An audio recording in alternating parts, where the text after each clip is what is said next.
Welcome back to my YouTube channel दोस्तों।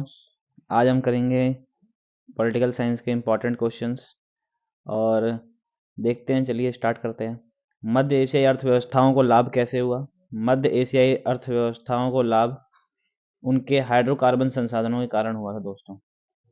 अगला सवाल है, यूएसएसआर के विघटन का परिणाम निम्नलिखित में से क्या था? शीत युद्ध का टकराव का अंत, द्वितीय विश्व युद्ध का अंत, महान आर्थिक अवसाद, उपरोक्त सभी। तो इसका सही उत्तर होगा दोस्तों, शीत युद्ध के टकराव का अंत हो गया था।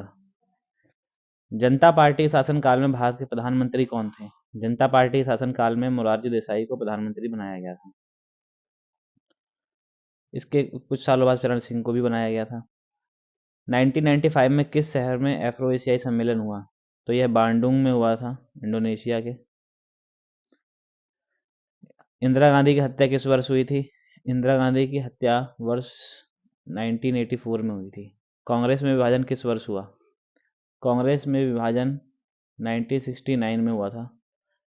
कांग्रेस को दो भागों में बांट दिया था, पुरानी कांग्रेस और नई कांग्रेस, एक इंदिरा गांधी वाली कांग्रेस और एक मोरारजी देसाई की। भारत में प्रथम आम चुनाव कब हुआ था? भारत में प्रथम आम चुनाव 1952 में संपन्न हुआ था। इसकी शुरुआत 1951 में हुई थी। जवाहरलाल नेहरू का निधन किस वर्ष हुआ? जवाहरलाल नेहरू का निधन 1964 में हुआ था। जवाहरलाल नेहरू की मृत्यु के समय भारतीय राष्ट्रीय कांग्रेस के अध्यक्ष कौन थे? उस समय भारतीय राष्ट्रीय कांग्रेस के अध्यक्ष के कामराज थे। इंदिरा हटाओ किसका नारा है? इंदिरा हटाओ विपक्षी गठबंधन का नारा था। भारत के नागरिकों का कामराज का लाल बहादुर शास्त्री का। तो इसका सही उत्तर होगा दोस्तों, विपक्षी संगठनों ने इंदिरा हटाओ का नारा दिया था। कांग्रेस सिंडिकेट क्या है? कांग्रेस मंत्रियों का समूह या कांग्रेस के अंदर ताकतवर और प्रभावशाली नेताओं का समूह। तो इसका सही उत्तर होगा, कांग्रेस के भीतर ताकतवर और प्रभावशाली नेताओं का जो समूह था उसे हम सिंडिकेट के नाम से जानते हैं। दल बदल विरोधी कानून किस संविधान संशोधन के द्वारा लाया गया? दल बदल विरोधी कानून 92 संविधान संशोधन द्वारा लाया गया, 52। आमतौर पर भारतीय राजनीति में दल बदल परंपरा की शुरुआत कब से माना जाता है?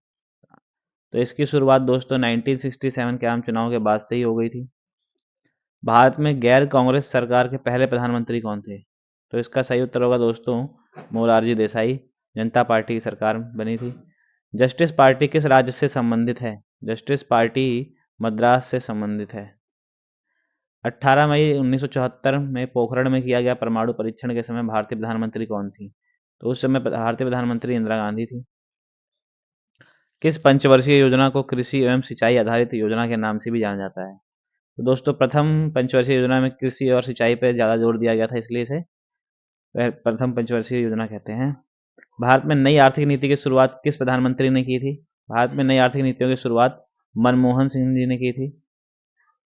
श्वेत क्रांति की शुरुआत भारत में किस राज्य से की गई? तो इसका सही उत्तर होगा गुजरात। श्वेत क्रांति का जनक किसे माना जाता है? श्वेत क्रांति का जनक वर्गीज क्यूरियन जी को माना जाता है। भारत में 14 बैंकों का राष्ट्रीयकरण कब किया गया? भारत में 14 बैंकों का राष्ट्रीयकरण इंदिरा गांधी के द्वारा 1969 में किया गया था। हरित क्रांति का दुष्प्रभाव क्या है? कृषि का मशीनीकरण, कीटनाशकों का प्रयोग और वाणिज्यिक फसलों का अधिक उत्पादन, सामाजिक तनाव में बढ़ोतरी। तो इसका दुष्प्रभाव है सामाजिक तनावों की बढ़ोतरी।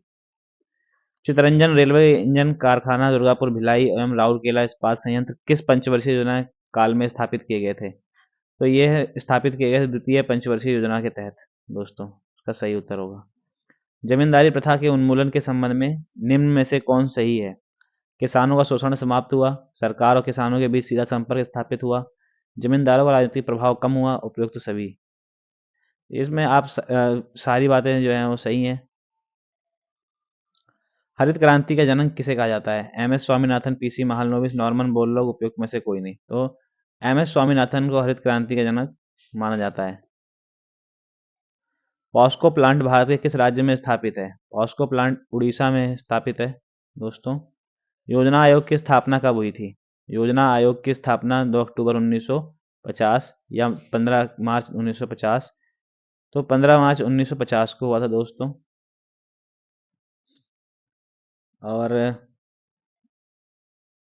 नीति आयोग की स्थापना कब की गई? नीति आयोग की स्थापना 1 जनवरी 1915 में की गई और 2015 में की गई दोस्तों। तो आज के लिए इतना ही दोस्तों, मिलते हैं अब इसके पार्ट 3 में। अंत वीडियो के अंत तक बने रहने के लिए आपका धन्यवाद दोस्तों। बने रहिए ऐसे ही एमसीक्यूज करने के लिए हमारे इस चैनल से। धन्यवाद।